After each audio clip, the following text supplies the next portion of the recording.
Welcome to Sweet Life Beat Life. We hope this video helps. You start by preparing both machines.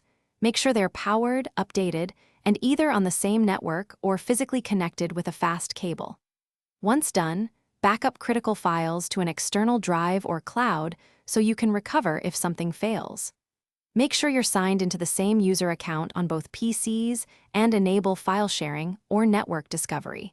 This grants permissions and streamlines access. Now you're ready to choose the transfer method that fits your speed and security needs.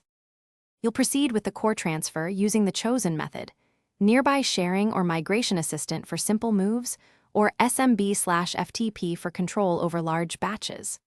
Start by copying prioritized folders, documents, desktop, pictures, so you regain daily work immediately. Then transfer app data if required.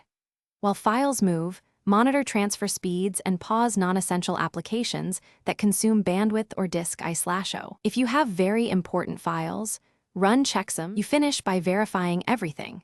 Compare folder structures and file counts, and open a representative sample of documents, photos, and media to ensure they work. Once confirmed, reconfigure app settings, reinstall required software, and migrate licenses or activations as needed to the new PC. If something went wrong, check firewall rules, file permissions, and whether the cable or network dropped. Reconnect and retry the affected files. Also inspect transfer logs for errors. Usually a permissions reset or a reconnect fixes most issues quickly.